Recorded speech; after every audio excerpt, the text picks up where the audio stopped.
Hello সবাইকে। বেরিয়ে পড়েছিলাম গঙ্গার উদ্দেশ্যে।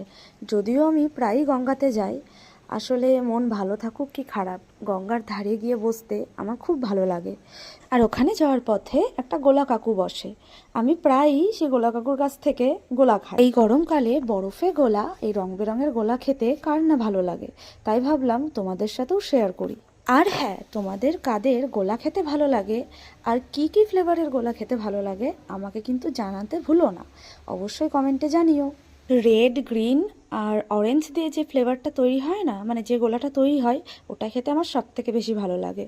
কিন্তু এক্স্যাক্ট ফ্লেভারগুলোর নাম আমার মনে পড়ছে না। দেখো, কথা বলতে বলতে আমার গোলা তৈরি হয়ে গেছে আর আমি খেতে শুরু করে দিয়েছি। খাওয়া শেষ করেই আমরা আবার গঙ্গার দিকে যাত্রা শুরু করি।